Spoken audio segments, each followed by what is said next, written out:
Salam sejahtera, terima kasih karena bersama dengan saya di Nazlin Unity Channel. Ini keputusan terkini Rafizi selepas dipelawa oleh Anwar Ibrahim kembali semula dalam kabinet Anwar. Baru-baru ini kita tahu Rafizi Ramli seakan-akan merajuk apabila kalah dalam pemilihan PKR untuk jawatan timbalan Presiden PKR. Beliau meletakkan jawatan selaku Menteri Ekonomi bersama dengan Nik Nazmi. Mereka meletakkan jawatan dan kini sedang bercuti, dan akhirnya kata mereka selesai saja bercuti mereka akan letak jawatan. Dan keputusan Anwar, kata Anwar, dia akan cuba untuk mahu supaya Rafizi dan Nik Nazmi kembali semula bersama dalam kabinet. Yang kita tunggu-tunggu ialah apa jawaban balas daripada Rafizi. Adakah Rafizi mau kembali lagi atau tidak? Itu yang kita tunggu. Tapi secara dasarnya, Rafizi memang sangat diperlukan dalam kabinet Anwar. Kehebatan Rafizi tidak boleh dinafikan oleh sesiapa. Karena Rafizi lah Pakatan Harapan kembali menjadi kuat. Karena Rafizi, kempen Pakatan Harapan tidak menjadi lesu. Dahulu waktu Rafizi bercuti, lesu kempen Pakatan Harapan. Akhirnya Rafizi menyatakan beliau tidak berganjak, tetap dengan keputusan berundur dari Jemaah Menteri. Saya akan ulas kepada Anda semua apa kesan dan kenapa Rafizi tidak beranjak sekejap lagi. Tapi sebelum itu izinkan saya kongsikan dengan Anda semua, ini Transofector for Life. Ini ialah terapi imun yang meningkatkan imun badan kita 400% dan menjadikan imun badan kita bijaksana. Dengan Transofector kita jadi kuat dari dalam, melawan penyakit dan kita sembuh. Imun badan kita yang lemah boleh menyebabkan pelbagai jenis penyakit. Anda sebut sajalah penyakit apa. Semuanya ada kaitan dengan penurunan daya imun badan kita. Seperti kencing manis tinggi, darah, gout, kanser, yang paling teruk sekali kanser. Kalau sudah kena kanser, imun badan kita paling cepat merosot. Tapi dengan peningkatan daya imun badan menggunakan Transofector for Life ini, imun badan kita akan kembali menjadi kuat dan dididik menjadi bijaksana supaya tidak menyerang kita daripada dalam. Dengan adanya Transofector ini, Anda kini mempunyai sinar harapan. Bagi mereka yang menghadapi masalah-masalah serius, penyakit-penyakit yang serius, ini jalan penyelesaian Anda. Cepat dapatkan melalui nomor telepon yang tertera. Jangan bertangguh-tangguh karena masalah bertangguh akan menyebabkan masalah kesehatan Anda tidak akan pernah selesai. Ingat, karena daya imun badan kita yang lemah, kita sukar untuk sembuh. Jadi, dapatkan nomor ini melalui nomor yang tertera. Kita cerita lagi tentang Rafizi Ramli. Keputusan beliau tidak berganjak, tetap dengan keputusan berundur dari Jemaah Menteri.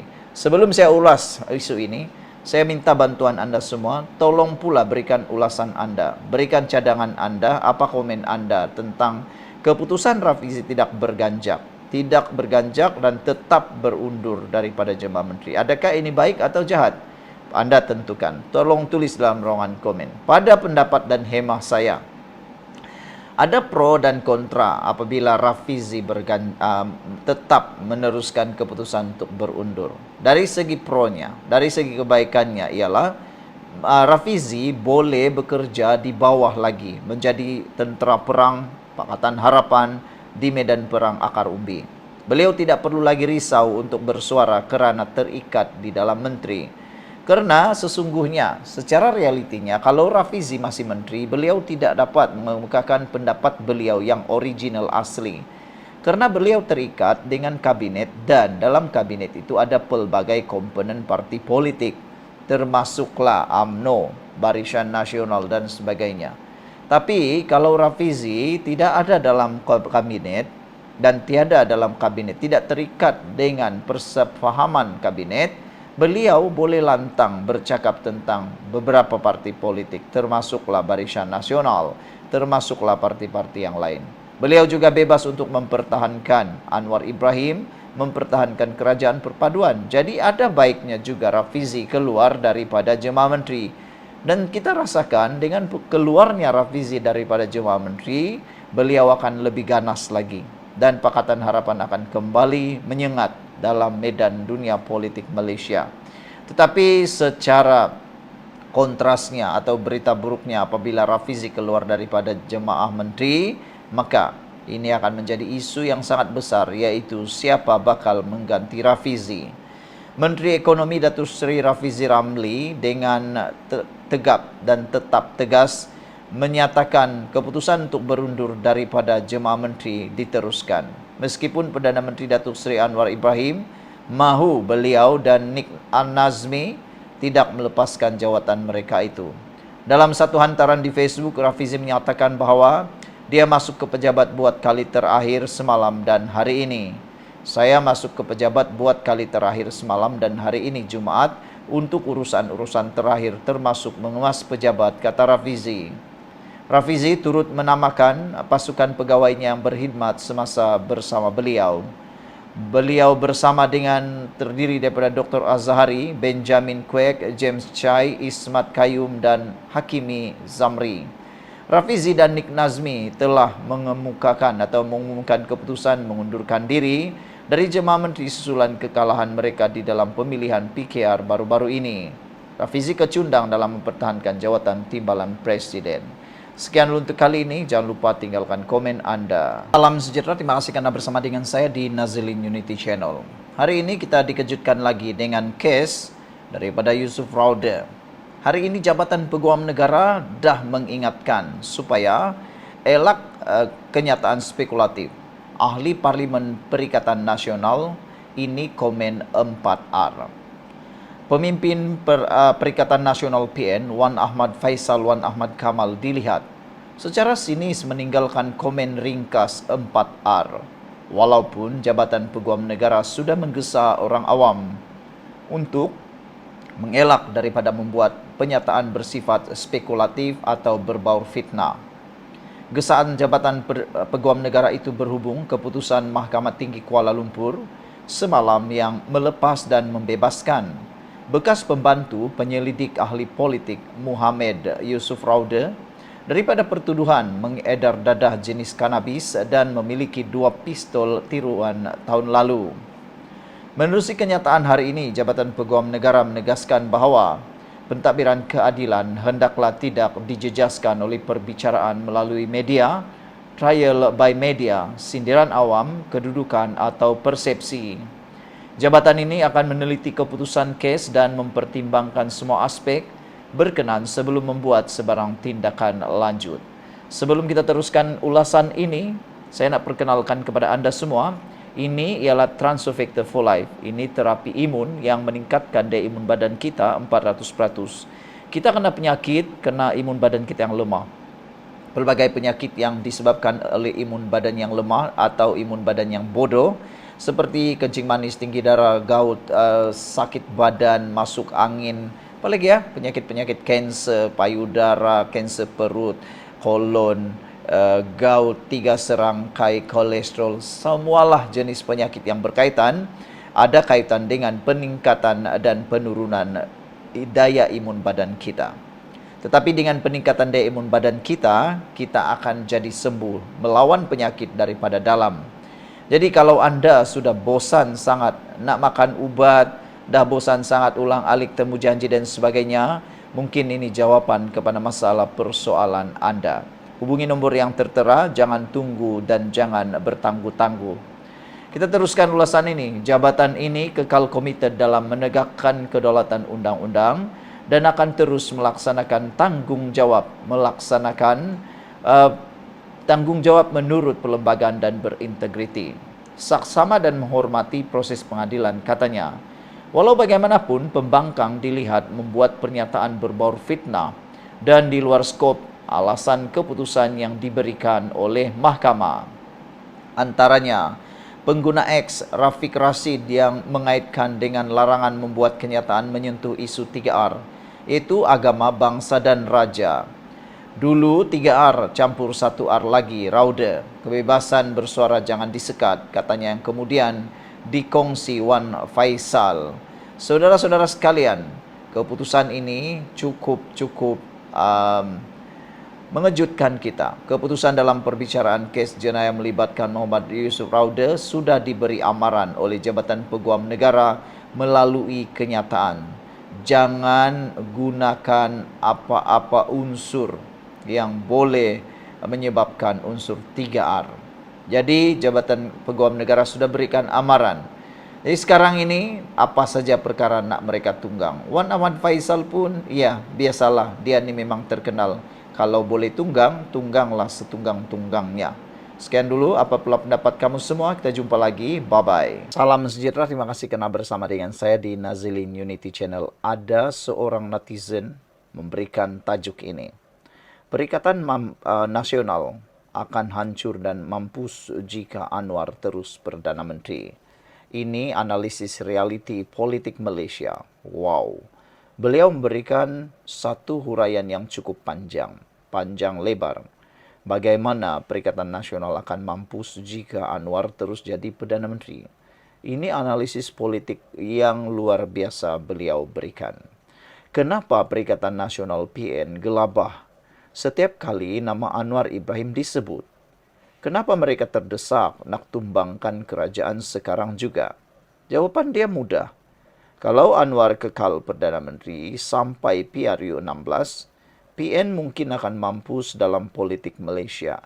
Ini dia analisis penuh yang saya nak kongsikan dengan anda semua. PN tak mampu hidup tanpa sentimen. PN selama ini sebenarnya hidup atas sentimen. Sentimennya apa? DAP kononnya anti-Islam. Pakatan Harapan itu liberal. Melayu tergugat. Itulah sentimen yang dimainkan oleh Perikatan Nasional bagi mendapatkan sokongan dan menimbulkan kebencian kemarahan rakyat terhadap kerajaan perpaduan pimpinan Anwar Ibrahim. Tapi realitinya perkara itu sebenarnya bohong semata-mata. Bila Anwar kekal berkuasa dan bukti demi bukti muncul, Islam tetap dihormati, Melayu tetap dipelihara. Ekonomi makin pulih, rakyat mula nampak bahawa semua itu hanyalah satu propaganda. Sebelum saya teruskan ulasan ini, saya nak perkenalkan dengan anda. Ini Transofactor for Life. Ini terapi imun, meningkatkan daya imun badan kita sehingga 400%. Terapi imun ini meningkatkan imun badan kita supaya dapat melawan penyakit daripada dalam tubuh badan kita. Ini bukan ubat, tapi dia boleh membantu kita sehat kekal. Dan secara umumnya, kita kena penyakit kerana imun badan kita yang lemah, imun badan kita yang bodoh sehingga tidak mampu mengenal penyakit.